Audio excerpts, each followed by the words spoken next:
Welcome to The Hill. We hope you enjoy this week's message.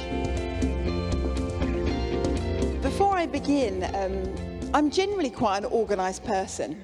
But this week I've done a couple of things where I thought Hannah Lynch was coming for coffee and she didn't arrive and I didn't know where she was and I hadn't communicated the time to her of the day. We'd begun a conversation but I'd never concluded it. Equally, when I arrived here this afternoon, I was like, man, it's been brilliant because I work in a school. It's been half-term week. I've had plenty of time to prepare the talk. I arrive, I come up to the stand here. I see some notes, some old notes that I think obviously from David's talk that before we had the baptisms. I promptly throw them in the bin, ripping them up as I go. And then I talk with John, you know, it's all good, Dan, yeah, ready for the talk this afternoon. And then moments before this begins, someone says, David speaking. To which I'm like, no, it's me. To which there's, no, it's David. So I go to David. He goes, yeah, I'm speaking. And then I have this awful thing inside, which is one, have I got all this wrong, like the Hannah coffee. The second one was I then thought, I've thrown away some notes and ripped them up, not just threw them away. And I just said to David, so where are your notes? And he went, over there, and pointed here, of which there were none, to which I went, oh no, I've thrown them away. It's like, oh, I can get them out. I said, no, I think I was chatting to someone and I was like, ripping them into shreds. So we can only conclude that God really did want me to speak this afternoon. And as a consequence, you better listen. So I'm like, oh my word. Anyway, so it can't get more hilarious a start than that. It's like sabotaging someone's preach. So anyway, here we go then. So I like to read books, and I wish I had the opportunity to read more than I do. Just life is busy. But my top two, I'm quite well known actually, my top two favourite types of books, they normally fall into these categories. True stories. That's a broad category, that's the broad heading. But they would be true stories either about climbing mountains, so things like Touching the Void and First Women to Climb Everest. And I just love books about mountain climbing. The second category would be people that have lived through challenging circumstances. So whether that's grueling kind of like childhoods or whether it's mostly war, being in prison camps, as someone escaped from North Korea was one of the last books I read, and just people that have faced adversity and overcome. And I have been known to mix those up as well, actually. And there was a time when I was recounting to someone very enthusiastically how this person had survived some terrible atrocity. And it wasn't quite that I made out that they'd climbed K2 to escape, but it wasn't far off, much to the amusement of my family, particularly Robin. So I can merge stories, but I'm trying to stick with one main one today. But I don't know about you. I think there's a lot to be learnt from looking back at people's lives that have lived and the experiences they've had. There is much wisdom that we can glean. And I'm not just talking about from the Bible. There are people that we can pick up biographies or autobiographies and we can read about their experiences and their journeys with God and we can learn. Whether it's their attitude towards things, their actions, how they related to others, the choices that they made. And for me, I've found great encouragement. I don't know about you, if you've ever picked up a book about someone's life who's followed God. And it's been hugely challenging, encouraging, and spoken to my resolve, my resilience, my determination, just words of encouragement to keep going. So, as they said, we're starting a new series, which we're going to call The Cloud. Nothing to do with technology, of course, you might be thinking, but actually it's in reference to Hebrews 12, where it speaks about a great cloud of witnesses, sometimes referred to as the Hall of Faith. And Hebrews 11, or Hebrews 12, it says in verse 1, it says this: faith is the confidence that what we hope for will actually happen. It gives us the assurance about the things we cannot see. Through their faith, the people in the days of old earned a good reputation. And then it lists, this Hebrews 11, it lists a whole load of people. So it speaks about Abel, who's the one that brought the sacrifice. It speaks about Enoch, who was the one taken up to God. Noah, the one that built the ark. Abraham, the one who left his home and went to a land that God was calling him and he didn't know where he was setting out for.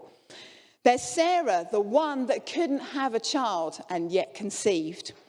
There was Joseph, the one who was sent to Egypt, and there was Moses, the one sent out. And so there's a whole list. And then it says in verse 32 of Hebrews 11, how much more do I need to say? It would take too long to recount the stories of faith of Gideon, Barak, Samson, Jephthah, David, Samuel, and all the prophets. By faith, these people overthrew kingdoms, ruled with justice, and received what God had promised them. They shut the mouths of lions, quenched the flames of fire, and escaped death by the edge of the sword. That's my kind of book. Their weaknesses were turned to strength. They became strong in battle and put whole armies to flight. Women received their loved ones back again from death, but others were tortured, refusing to turn from God in order to be set free. They placed their hope in a better life after the resurrection. Some were jeered at, and their backs were cut open with whips. Others were chained in prisons. Some died by stoning, some were sawn in half, and others were killed with a sword. Some went about wearing the skins of sheep and goats, destitute and oppressed and mistreated. And this phrase is brilliant. They were too good for this world, wandering over deserts and mountains, hiding in caves and holes in the ground. So the purpose of this series is this. And Hannah Lynch will be speaking next when we do this series. And it's about telling us about the stories of people that have gone before and seeing by their example what we can learn from them. And so you're probably thinking, which one of those am I going to pick for today? And maybe there's a favourite one in there that you're thinking, I hope it's them. But the answer is D, none of the above. I'm actually going to be talking about a man much more recent than some of those people mentioned in that list. This was a man who spent his days walking in obedience to Jesus and following the call on his life. And he died as recent as 2011. So really has just been in recent history. Now, I'm not standing here to endorse everything he's ever said and everything he's ever written. In fact, there's so much material out there, I couldn't have possibly read everything or listened to every preach, podcast, whatever. But I do want to tell you about an early part of his life where he clearly had God's hand on him and he was clearly walking in obedience to him. And God used him in a remarkable way. And his name was David. And David was quite a remarkable man. Not only did he have a biblical name, it's quite Welsh as well. I'm just going to pray for us. I'm going to tell you about David. Lord Jesus, as we've already said, just help us to have our hearts open to you. Just even in the little nuggets that we hear this afternoon from David's life. I pray you would stir and speak to us wherever we are at. Amen. Okay, so David was in, I hope you enjoy this story actually. It's quite enjoyable doing something like this where I literally just get to tell you the story of someone's life. He was in his early 20s when he married a lady called Gwyn, and they went to lead a church in America, a place called Pennsylvania. It was quite a rural area, and in one sense he settled down to fairly comfortable and fairly consistent style of life leading the church there. And it was quite a consistent, easy routine. And then when you have a certain level of kind of consistency like that, then it's fairly kind of predictable that habits will occur in terms of the way you do your life. And that's what happened. And part of his way of doing life, and one of his habits, was late of an evening, he would just switch on the TV and spend a couple of hours watching the box to switch off. And this was just part of the way he did his life. I imagine there's people in this room who have a similar kind of a routine. But he actually felt prompted at one point just to reflect on how much TV he was actually watching. And he thought to himself, I wonder if I should conduct a bit of an experiment. If I was to get rid of my TV and spend those 2 hours each night praying, then what could God do? Now, again, if you have a thought or even a question about getting rid of your TV, I imagine like him, you'd probably be fairly resistant to that. We tend to use our TV a lot in our family, and so the thought of getting rid of it would be quite a challenge. And immediately he thought of plenty of objections to this. I need to relax, I need to switch off. He led a church full time. He was like, I need to stay in touch with the culture, what people out there, what they're watching. And he just thought of lots of reasons why that's not a good idea. And so he decided that he would lay a bit of a challenge for God, if this was what God wanted him to do. He said this, he said, Jesus, he prayed, I need your help deciding this thing. So this is what I'm asking of you.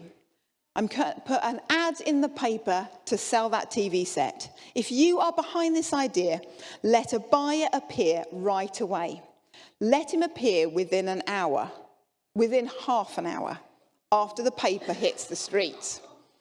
Obviously, didn't have internet, so they didn't have whatever it is on Gumtree and stuff like that back then. And you can guess what happened. No one called for the first 29 minutes. And then it was one phone call. 15 minutes later, a guy picked it up. He was $100 richer and one TV set poorer. And so began. He said this, my life was never the same after that. Every night at midnight, instead of flipping some dials, I stepped into my office, closed the door and began to pray. At first, the time seemed to drag and I grew restless. And then I learned how to make systematic Bible reading a part of my prayer life. I'd never before read the Bible all the way through. And I learned how important it was to strike a balance between prayer of petition and prayer of praise. What a wonderful thing it is to spend a solid hour of just being thankful. It throws life into a new perspective. And our connection group at the moment is going through a series on prayer. In fact, I think there's a couple of connection groups doing it. And I just read that and thought, man, that's so provoking. That's such an encouragement. Therefore, let us learn what it is to pray, thanking and petitioning the God who loves us and listens to us. So this is what he did. He had a new routine of praying each evening. And one night, again, I'm not sure if you've ever spent time in prayer, the distractions are so tangible, aren't they? That there's something, generally if I'm praying, I think, I must remember to put that on the shopping list. Or there's just jobs and things that pop into your mind. This was the same. One night he found himself praying in his study and he found himself being drawn to a magazine that he just had on the shelf there. It was Life magazine. And he was thinking, no, I'm not going there. I'm staying focused. But he just really felt a prompting to return and open the magazine. So he did. And then he opened it up and he saw the faces of 7 young men who were on trial for murder. It was a very high-profile case in New York at the time. And he found himself, having looked at the faces of those young men, weeping. And he's like, what is going on? He felt God was prompting him to go and speak to these guys. Within days, David and a guy called Miles, who's the youth pastor at the time, they drove the 8 hours to New York. It was actually the night before the trial began. They didn't have a plan. They were just being obedient. They were in the outskirts of the city and they were filling up with petrol. And he suddenly thought, okay, I need to try and make contact with someone. He had the article with him and it had the name of the district attorney in that article. So he thought he'd just make a call and see if he could speak to somebody to see if he could see the boys.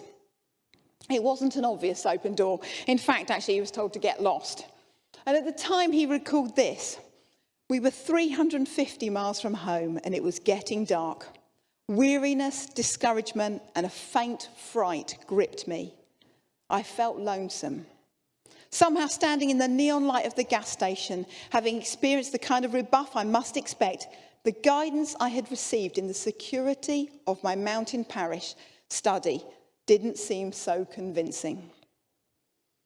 Ever had a feeling like that? In that moment of your room, your time with God, thinking like, yes, this is it. And then at the first sign of having stepped out, with not an obvious open door, suddenly doubting what was going on. Therefore, 1 Corinthians 16, be on guard, stand firm in the faith, be courageous, be strong. Don't just give up at the first setback if you believe God has prompted you to do something. So next day, the story actually gets worse. So David and Miles make it to the trial. And I love how God is in the detail of things. There were 42 seats available for members of the public to go in and watch the trial. And standing before them were 40 people. They get the last 2 seats. And so the trial starts, and witnesses are being heard, and people are being interviewed and all that kind of stuff, until the judge decides that it's time to have a break. And David has obviously probably not been in a courtroom before, certainly doesn't seem to allude to that, because he doesn't then follow what would be court etiquette, which he then thinks, as he sees the judge leaving, this is my moment, I'm never going to speak to him again. And he makes his way down to the front, calling out to the judge. Now, the judge is irritated, the guards are more on it, and get him and kick him out of the court. It's not going to plan.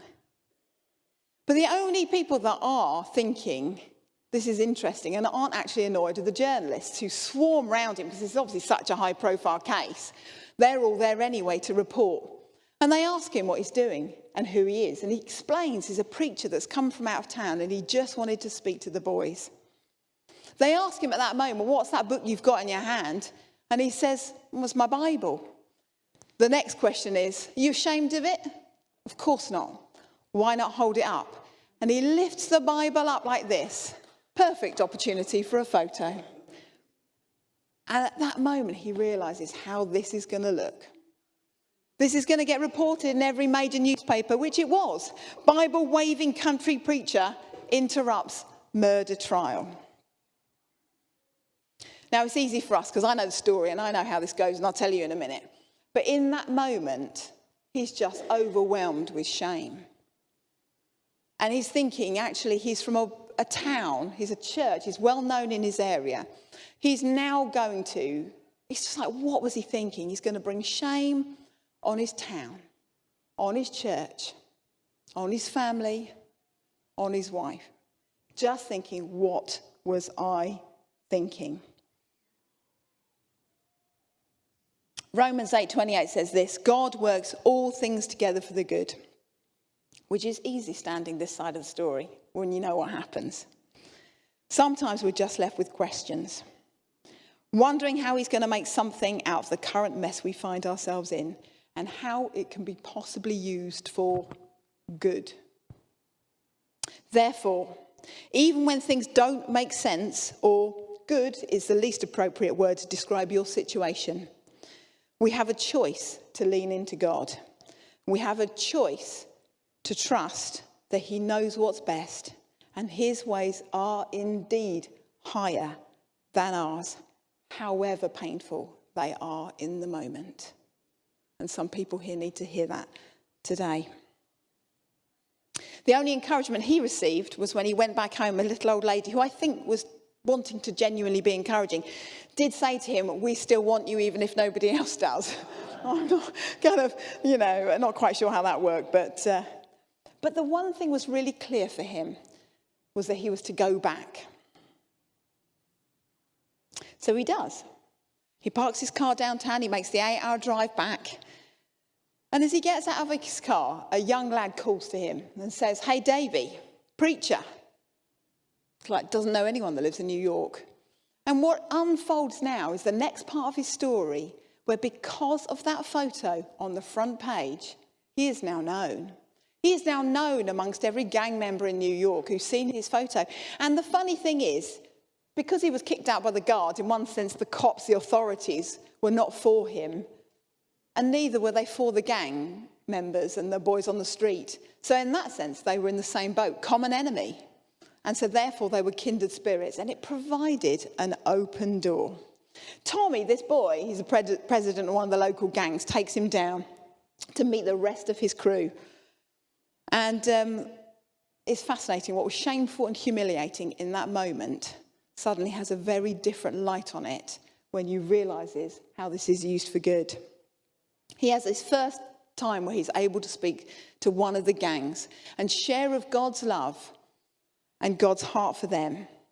The fact that he's the one that they're looking for when they're drinking, when they're doing drugs. And he has this wonderful opportunity to share God. No, there's no dramatic outcomes at that point. And in fact, it's actually slightly more discouraging for him as he actually has first-hand experience of the mess that their lives are in. But it was certainly the start of something. He still doesn't get to see the boys at the trial, though, and still believing that this is what God wants him to do. He is a bit confused. Now, we've talked before at the Hill, if you've been around, you'll hear the phrase council of advisors. In that actually, it's times in your life when you're just thinking, I don't know what to do next, or what step to take, or I'm facing this crisis or dilemma. And we've often spoken about the wisdom of finding people in your life who are godly, who will not be yes men or tell you what you want to hear, but will speak the truth to you. And so he goes to find his granddad, who actually is a man of on his council of advisors. And he asks him and says, look, I feel God's put these boys on my heart. I'm not getting any progress in seeing them. What is it that you advise that I do? And he says this, his granddad says, I think that door slammed just about as tight as you'll ever find a door shut, David. And I don't think the Lord's going to let you see those 7 boys for a long, long time. And I'll tell you why. Because if you see them now, you may figure you've done your duty amongst the teenage boys in New York. And I think there are bigger plans for you. I've got a feeling you were never intended to see just 7 boys, but thousands of boys like them. I mean, all the mixed up, frightened and lonely boys of New York who might end up murdering for kicks unless you can help them. I have a feeling the only thing you're going to need to do is expand your horizons. And he tells them a story of when he was walking in the fields and he came across a snake. And he was quite a decent sized snake. And he stopped in his tracks, the granddad did. And he looked at the snake and he was scared. It's obviously not kind of snakes that we have in this country. But he said he then watched as something miraculous happened. And it shed its skin. And then he said he saw this new and beautiful creature then slither away. And he says this, when you start work in the city, boy, don't be like I was, petrified by the outward appearance of the boys. God isn't. He's just waiting for each one of them to crawl right out of that old sin shell and leave it behind. He's waiting and yearning for the new man to come out. Therefore, let us not be afraid of outward appearances, whether seemingly successful or obviously broken. Pray that we have God's heart for miracles and that God would call out new men and women, that there would be new birth.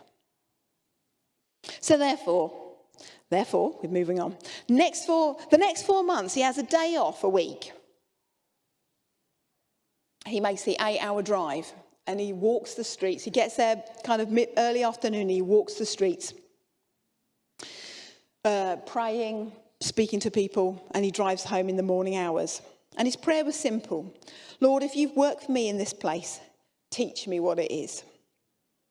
Which reminded me of the bit in Matthew 9 where Jesus talks about reaching the poor, and he says, go and learn what this means. He wasn't just sitting and praying, he was going and doing. So we got to know the street gangs, the lifestyles, the fighting, there was a lot of that, the sex, the drug addiction, the outward symbols or pursuits of the inner, to meet the inner need of loneliness, significance, belonging. And at one point, he almost quit. I think he was so overwhelmed with the need.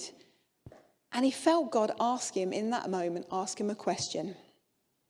What is your wish for these boys and girls? What is the best thing that you could hope for? And as clear as that first time when he was praying and he opened that magazine and he saw those faces, he felt a vision come in his heart. He saw a house, a really nice house, where they would come and be welcomed. They'd be welcomed and loved. The door would always be open. There would be lots of beds and clothes for them to stay. And there would be a big kitchen. But it would need a miracle to see it happen. And just to think about this, isn't it just God's way to use the foolish and the weak in this world? Here is a guy who has no qualifications, no degree in social work. He's come from a country church far away, and he is in the middle. God's birthing in him a vision to reach these broken people. God chooses the foolish things of the world. He said this, perhaps in this very weakness lay a kind of power, because I knew absolutely I could not depend upon myself. I could not fool myself into thinking that money or high-placed connections or a degree in sociology would be adequate in this situation, because I didn't have these things. If I was right in dreaming about a new beginning and a new environment for these boys and girls, perhaps God would choose such a palpably ill-equipped person as I, so that the work from the very start would depend on him alone. If these boys were going to change dramatically, the transformation would have to come about in their hearts. But I knew I could never bring it about. It would have to be the work of the Holy Spirit. But perhaps I could act as a channel through which the Spirit could reach these boys. Now, there's more to the story. Oh, man, how God connected him to a small church, a group of believers that were in New York, and how he kind of knitted with them, how he held these massive rallies, how he saw some of the hardened criminals, the worst of the worst, come to know Jesus. Well, I haven't got time to tell you all of that today. Maybe another time, when I can rip up one of Dave's preaches. But, oh man, there's just so much to his story. But when describing the dream of what he felt God had called them in reaching the guys in New York, he was accused of being naive. His response was this: we are naive, just about as naive as David when he stepped up to Goliath with nothing but a sling and a pebble and the conviction that God was on our side. In 1961, they found a building, saw miraculous provision, just enough money to buy it. And they gathered volunteers to clean and clear it and redecorate and staff. And they opened it to those in need. Their home was never just about preaching the gospel to everybody that walked in the doors. He said this: our volunteers would not go with an eye to gaining converts, but with an eye to meeting a need. The conversions would take care of themselves. If we really met a human need, the world would beat a path to our door. Therefore, let us continue to support the work of Matthew's House. Be a friend, be a volunteer, eat in the cafe, chat to the guests and those that serve. Give where you can and pray for all that is going on in this building. We are already seeing the world beating a path to our door. Pray that God uses this building as a force for good and for the gospel in our city. Many of you in this room will have heard of Teen Challenge and of David Wilkerson. This is the beginning of that story. It's a Christian organisation that is set up really, and it's worldwide, to see men and women who are caught in addiction free of that and find their identity in Jesus Christ. And it's obviously been flourishing ever since. It's still going across the world today, and this was the story of their beginning. So I am praying that God has spoken to you through the story of this man, who undoubtedly belongs in the Hall of Faith. There is tons in him here for us to be encouraged and provoked by. And I've just literally pulled out things that I'm thinking, man, maybe this is for someone here today. Is it this? The prompting to turn off the TV? and just pray. Spend some time in thanksgiving. Is it this, to learn to hear the voice of God for yourself and the still small voice inside? Is it this? Maybe it's for steps of obedience, steps of faith that God is calling you to. Maybe it's to learn to overcome some discouragement and disappointment and to not give up when things just don't go our way right away. Maybe it's trusting that God does work all things for the good. We may just get a different perspective as time goes on. Maybe it's a reminder that God uses the weak things of this world, that it's not by might nor by power, but by God's Spirit. It doesn't matter how equipped or qualified we are. Or maybe it's to continue to pray for the work of Matthew's house, that as we meet people's needs, we would see the world beat a path to our door and we would see new life come. So back to Hebrews 12. We've read Hebrews 11 was the list. Hebrews 12, it says this at the beginning. Therefore, since we are surrounded by such a huge crowd of witnesses to the life of faith, let us strip off every weight that slows us down, especially the sin that so easily trips us up, and let us run with endurance the race God has set before us. I really hope you've been encouraged by this story today. So the question is, how do we begin? Where do we begin? And the answer is in the next verse. We do this by keeping our eyes on Jesus, the champion who initiates and perfects our faith. Because of the joy awaiting him, he endured the cross, disregarding its shame. And now he is seated in the place of honor beside God's throne. Think of all the hostility he endured from sinful people, and then you will not become weary and give up. We hope you enjoyed this podcast. If you'd like to learn more about the Hill Church, please visit our website, the-hill.co, or come and see us on Sunday at 4 p.m. in Matthew's house.